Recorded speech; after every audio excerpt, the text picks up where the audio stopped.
The CEO found his blind date crying in the parking lot. She said he saw my uniform and left. The man she'd spent 2 weeks talking to disappeared 3 minutes after seeing her uniform.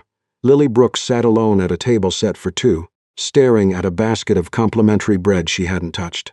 40 minutes earlier, she'd been helping an 87-year-old resident named Frank through what he cheerfully referred to as another glamorous Tuesday. In reality, it had involved cleaning vomit off his shirt, changing bed linens, and convincing him not to flirt with every nurse in the building. Now she was sitting in one of the nicest restaurants she'd visited in years, wearing navy blue scrubs beneath a light jacket, wondering why she was surprised. Again, she glanced at her phone. No message, no explanation, nothing. Across the dining room window, she could still see the reflection of the moment it happened. Ryan Foster had walked in, smiled, recognized her, then noticed the uniform. Noticed the small embroidered patch on her chest, senior care assistant. His smile had hesitated, only for a second, but Lily had seen it. People always thought they hid disappointment better than they actually did. 3 minutes later, Ryan's phone had supposedly rung. He'd stepped outside and never come back. Lily let out a short laugh that sounded suspiciously close to a sigh. 27 years old. Third blind date disaster. Second one involving a mysterious emergency. At least this man hadn't pretended his grandmother was dying. That had happened last year. The waiter approached carefully. "Would you like another few minutes?" Lily managed a smile. "No. I think I've officially been voted off the island."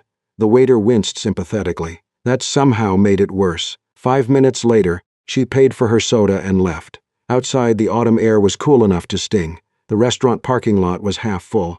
Lily climbed into her aging Honda Civic, closed the door, and finally stopped pretending she was fine.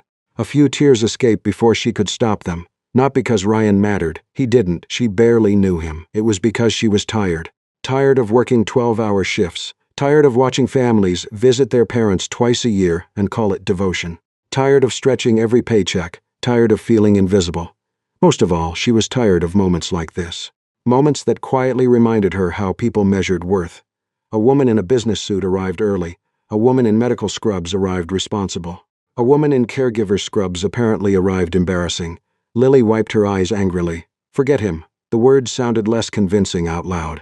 A black SUV pulled into the lot several rows away. The driver stepped out, tall, broad shoulders, dark coat. The kind of face that looked equally comfortable on a magazine cover or arguing with accountants. Ethan Mercer had just survived a 3-hour board meeting.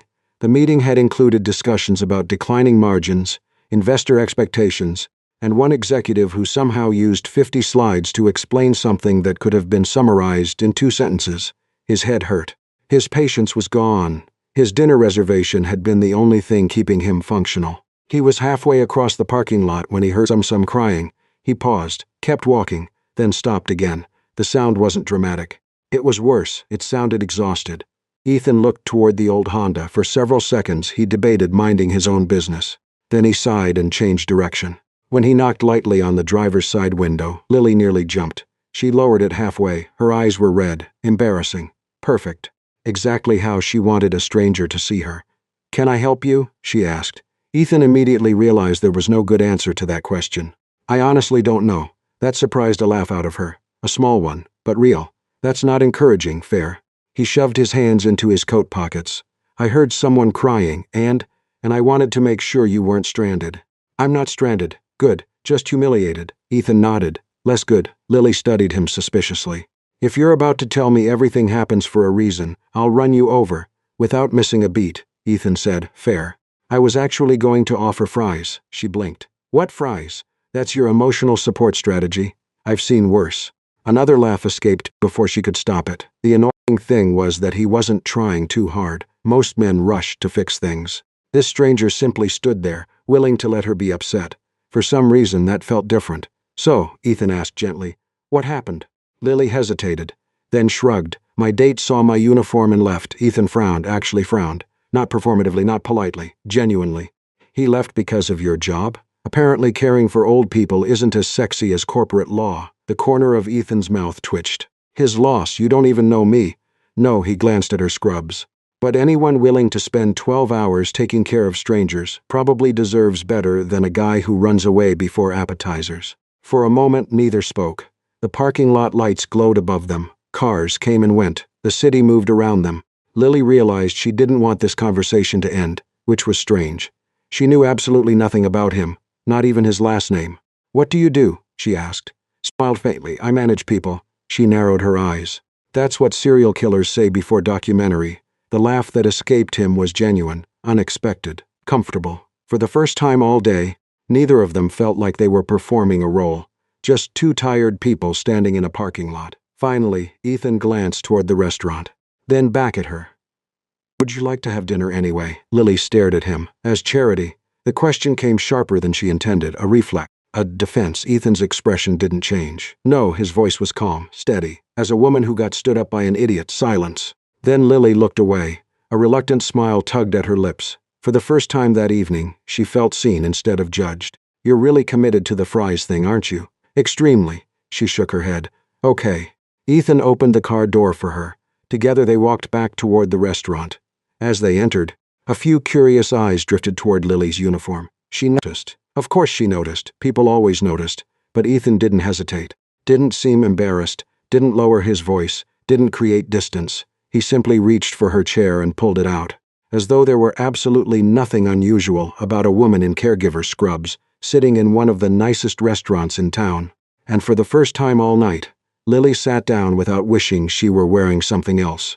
Halfway through dinner, Lily realized this stranger listened better than most men she'd dated for years.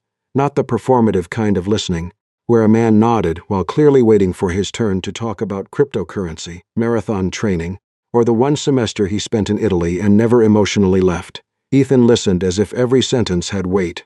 He noticed when her jokes got too sharp. He noticed when she reached for water instead of answering something personal. He noticed, most annoyingly, when she was trying not to look pleased. The waiter had brought fries because Ethan had insisted they were medically necessary after humiliation. Lily had rolled her eyes, but she ate most of them. The restaurant slowly changed around them. Couples finished dessert. Business dinners dissolved into handshakes. A birthday group near the bar sang so badly that even the candles looked embarrassed. Lily told him about Cedar Hollow, the senior living facility where she worked. She told him about Frank, who kept rating the oatmeal like a disappointed food critic. About Mrs. Alvarez, who believed every male nurse was Elvis and flirted accordingly.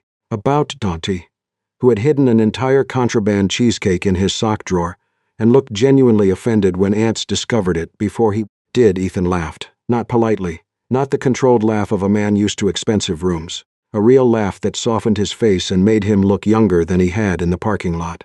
Lily noticed the change and pretended not to. There was something quietly dangerous about being seen when you were too tired to pose. Lily had come in wearing the evidence of her long day. Sanitizer on her hands, a faint crease from her ID badge, exhaustion tucked under her eyes. Somehow Ethan did not look past any of it. He looked at it. That should have made her uncomfortable. It did, but not entirely.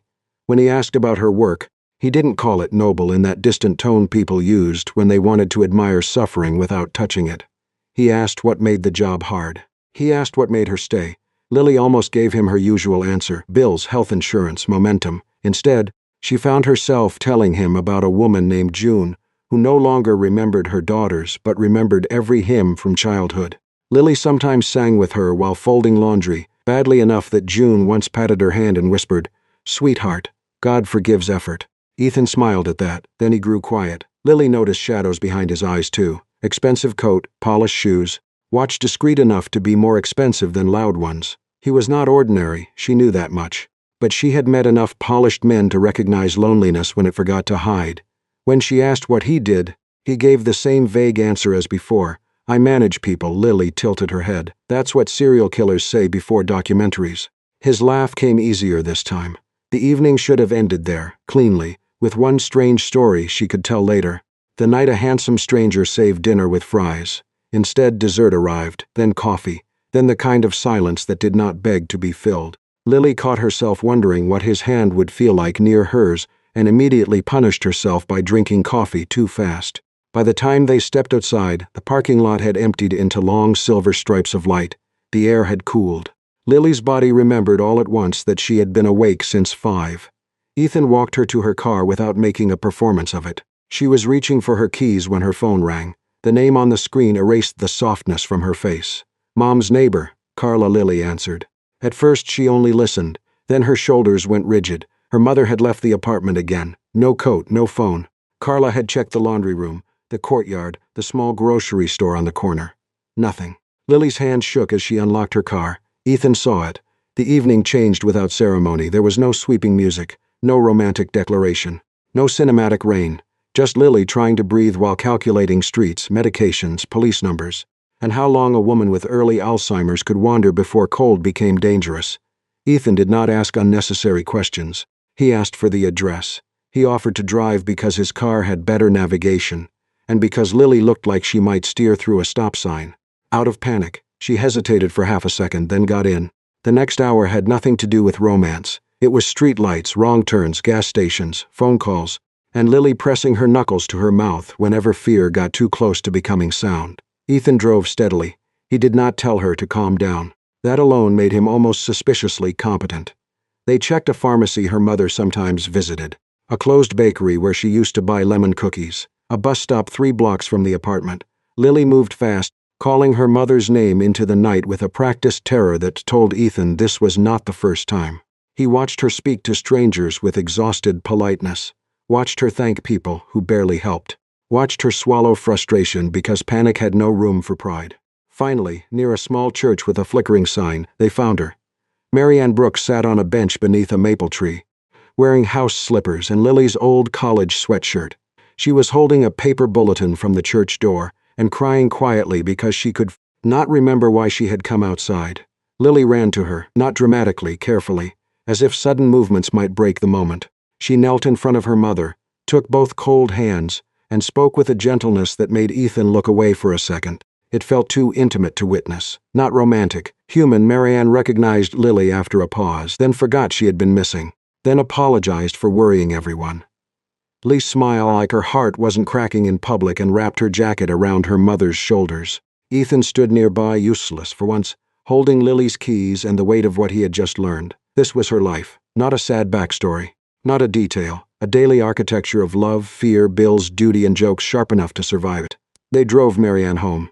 Carla met them at the apartment door, relieved and fussing.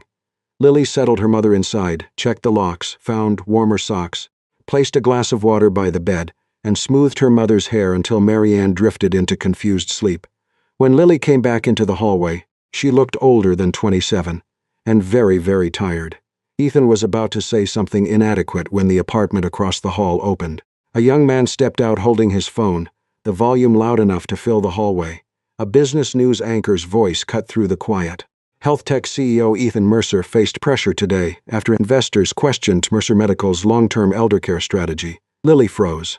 On the glowing screen was Ethan, same face, same calm eyes, different world, suit, podium, cameras. The man beside her was no longer just the stranger from the parking lot. He was Ethan Mercer, CEO, millionaire, maybe billionaire, a man whose life belonged to headlines. The warmth of dinner shifted under her feet, rearranging itself into something uncertain. Ethan saw the realization land. He said her name softly. Lily turned to him. All night she had wondered why he listened so carefully. Now she wondered whether she had been a woman at dinner or a lesson he needed to learn. Her voice came out quiet, sharp enough to hurt. How much of tonight was real? The problem wasn't that he was rich. The problem was that she suddenly didn't know if she had been treated like a woman or a project. For 3 days, Lily Brooks ignored every message. There weren't many that somehow made them harder to ignore. Ethan sent one text the morning after. I hope your mother is doing okay. Another the next evening. No pressure, just checking in. And one final message 2 days later. You asked me how much of that night was real. All of it that. Silence. No dramatic declarations. No flowers. No expensive gifts appearing at her doorstep. No assistant calling on his behalf. Just silence. Lily appreciated that. And hated it a little. Because it left her alone with her thoughts. At work, she tried to focus on things she could control. Medication schedules, meal plans, doctor appointments, residents who insisted the television remote was part of a government conspiracy, normal things, safe things. Unfortunately, her brain refused to cooperate. Every time she walked past a window, she remembered Ethan helping search dark streets for her mother. Every time she poured coffee, she remembered him laughing so hard at one of Frank's stories that he'd nearly spilled his drink. And every time she thought about texting him back, she remembered the image on that stranger's phone screen. CEO Ethan Mercer. Worth more money than she would probably earn in 10 lifetimes. The distance between them suddenly felt impossible. not because of the money itself, because of everything that came with it: attention, power, influence, expectations, entire worlds she didn't belong to. By the fourth day, Ethan decided waiting wasn't helping. For the first time in years, he found himself facing a problem he couldn't solve with strategy. Business problems followed rules. People rarely did, especially Lily. Most people reacted predictably when they learned who he was. They became impressed, suspicious. Sometimes all four. Lily had simply disappeared, which irritated him more than he wanted to admit, mostly because he understood why. Late Friday afternoon, Ethan parked outside the senior care facility where Lily worked. The building wasn't impressive. Neither were the salaries of the people working inside. Yet every resident depended on them. That realization lingered as he entered. The receptionist recognized him immediately. The residents did not. One elderly woman pointed at him from a wheelchair. "Elvis." Ethan looked around. There was no Elvis. The woman pointed harder. "You've aged terribly." Several staff members started laughing. For the first time all week, Ethan smiled. Lily appeared moments later. The smile disappeared. Not because she was angry, because she looked tired. The kind of tired sleep couldn't fix. She crossed her arms. "What are you doing here?" "Apologizing. You drove 20 minutes to apologize?" 35, that almost earned a smile. Almost. They stepped outside near a small courtyard behind the building. Autumn leaves gathered around empty benches. For a moment neither spoke. Finally Ethan broke the silence. "I should have told you who I was. Yes. I wasn't trying to trick you, I know. Then why are you angry?" Lily stared toward the parking lot. When she finally spoke, her voice was quieter, more honest. "Because I liked you before I knew." The admission landed harder than either expected. She took a breath. "Do you know how many men tell me I'm kind?" Ethan said nothing. "Do you know how many tell me my work is important?" Still nothing. Lily laughed softly, without humor. "Men always love my kindness." Her eyes found his. "They just don't love the life that comes with it." That was the wound, not Ryan, not one bad date. Years of people admiring compassion from a safe distance. Years of treating caregiving like a virtue rather than a career, a personality trait rather than a reality. Ethan understood something then. Not completely, but enough. Enough to stop defending himself. Enough to start listening. "I'm trying to understand." Lily nodded slowly. "That's probably the most honest thing you've said." From there, something changed. Not dramatically. Not romantically. Just enough. The messages resumed. Occasional conversations, coffee after shifts, walks that ended before they became dates. Neither pushed. Neither defined anything. For the first time, both were allowing something to grow without rushing it, which made the next problem worse. At Mercer Health Technologies, a proposal landed on Ethan's desk, a cost reduction initiative. One line item immediately caught his attention: funding cuts for senior care support programs. Programs designed to help nursing homes and assisted living facilities adopt affordable monitoring technology. Programs many investors considered unnecessary. During the board meeting, the opposition arrived in the form of Margaret Hale, 62. Brilliant, respected, feared. Margaret didn't dislike elderly people. She disliked losing money. "The numbers aren't there," she said. "The returns are weak." Several board members nodded. Margaret continued. "Our responsibility is to shareholders." Ethan glanced around the room. A month ago, he might have agreed. Now he pictured exhausted caregivers working double shifts. He pictured Lily searching for her mother in the dark. He pictured facilities struggling to survive. For the first time, the spreadsheet looked different. The people behind it looked different. Meanwhile, outside that boardroom, another problem was quietly developing. A local blogger spotted Ethan and Lily together outside a coffee shop, then again leaving a community fundraiser, then again walking through a farmer's market. Nothing scandalous, nothing intimate, just enough. The headline appeared 2 days later: "Billionaire CEO dating nursing home caregiver." By afternoon, social media had taken over. The comments were brutal. Some most mocked Lily. Gold digger, charity case, Cinderella in scrubs. People who knew absolutely nothing suddenly had opinions. Thousands of them. Lily tried not to read, failed. Every comment felt like confirmation of her worst fear. Not that people disliked her. That they could never imagine her belonging beside someone like Ethan. Then Ryan Foster called. The irony almost made her laugh. Almost. They met briefly at a coffee shop. Ryan looked comfortable from the moment he sat down. He apologized, genuinely. He admitted what she already knew. He'd been embarrassed. He'd worried what colleagues might think. He'd chosen appearance over character. For a moment, Lily respected the honesty. Then Ryan said something she couldn't stop thinking about. People from different worlds don't survive this. Not cruel. Not malicious. Just convinced, as though he were describing gravity. Something inevitable, something true. That night, Lily sat alone in her apartment long after midnight. The internet mocked her. Ryan's words echoed in her head.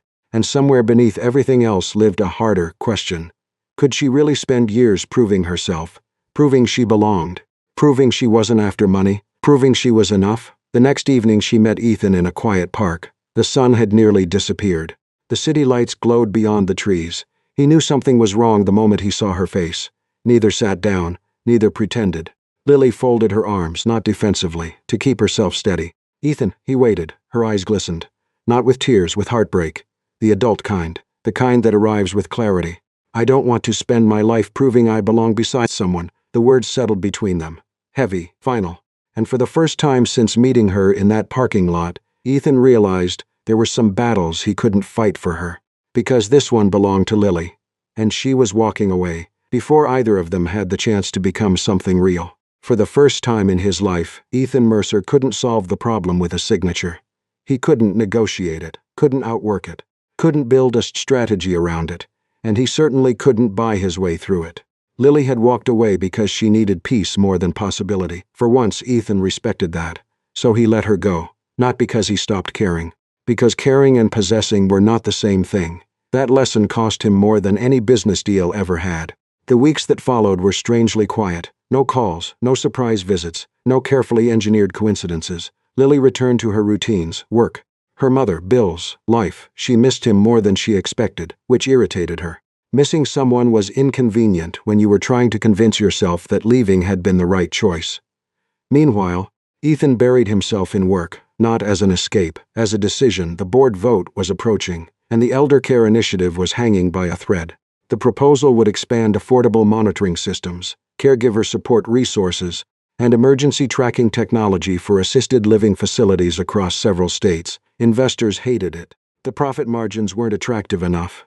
The spreadsheets agreed. Unfortunately for the spreadsheets, Ethan could no longer see only numbers. Now he saw faces, overworked caregivers, residents forgotten by their families, adult children trying to care for aging parents while working 2 jobs. People like Lily. Not Lily specifically. That distinction mattered. Because he refused to turn her into an argument.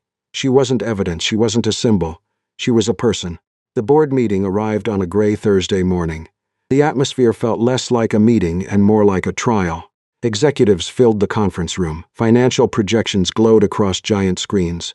Margaret Hale sat at the far end of the table, calm and prepared. As always, she wasn't a villain. That was what made her difficult. She genuinely believed she was protecting the company. When discussions began, opposition came quickly. Margins, growth targets, investor expectations, quarterly performance. The language of business filled the room. Then Ethan stood. The room quieted. For several moments, he simply looked around the table. At people he had known for years, people who respected him, people who might vote against him anyway. Finally, he spoke, not about public relations, not about branding, something else. The people who care for our elderly aren't invisible. His voice remained calm, steady. We simply benefit from pretending they are. Silence settled over the room. Several executives shifted uncomfortably. Ethan continued. He spoke about caregivers leaving the profession because support systems were inadequate. He spoke about nursing facilities struggling with staffing shortages. He spoke about the cost of ignoring problems until they became crises. Most importantly, he spoke about responsibility. Not charity, responsibility. The difference mattered. Margaret responded immediately, and forcefully. Responsibility to whom? Her voice cut through the room. Because our responsibility is to shareholders. Several board members nodded. Margaret leaned forward. The proposal costs $1 million. It generates long-term value. The tension rose. Back and forth. Data against principle. Quarterly results against long-term impact. Neither side entirely wrong. Neither side entirely right. Hours passed. Arguments sharpened. Votes shifted. Returned. Shifted. At one point, Ethan realized he might not narrow decisively. Then he made a choice. A real one. Not a speech. Not a promise. A sacrifice. Funding is the concern, he said quietly. I'll forfeit my executive performance bonus for the next 3 years. The room froze. Several people looked genuinely shocked. Margaret stared at him. Ethan wasn't finished. I'll also restructure my compensation package. Now even the board members supporting him looked stunned. Because this wasn't symbolic. This was expensive. Painfully expensive. His future earnings, his leverage, his influence, his ability to negotiate future authority, all reduced, all voluntarily. Not because it would make him look good. Most investors would hate it. Not because it guaranteed success. It didn't. Simply because he believed it was worth the cost. For the first time that morning, Margaret had no immediate response. The vote followed an hour later. Close, uncomfortably close. One vote, that was the margin. One vote separated success from failure. The initiative passed barely. The room erupted into quiet conversations, relief, frustration, disbelief. Ethan sat back in his chair, exhausted, victorious, and strangely sad, because the person he wanted to tell wasn't there.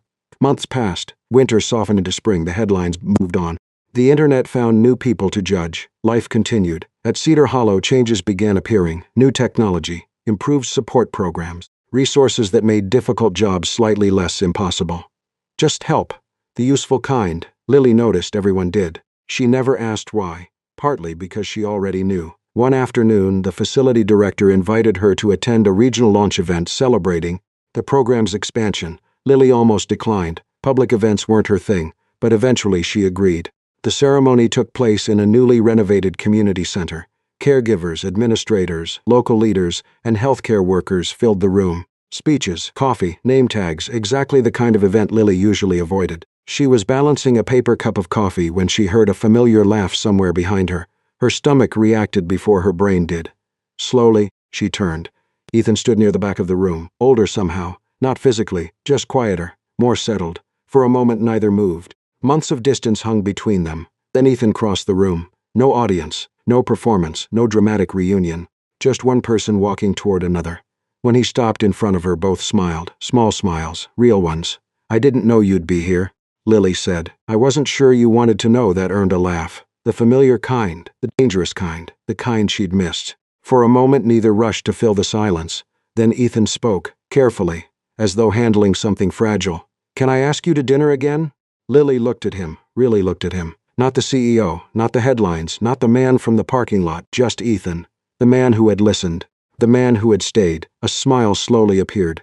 "Only if you stop introducing yourself as someone who manages people." His laugh arrived instantly. "Fair," he shook his head. "I'm still working on that." Outside, evening sunlight painted the sidewalks gold.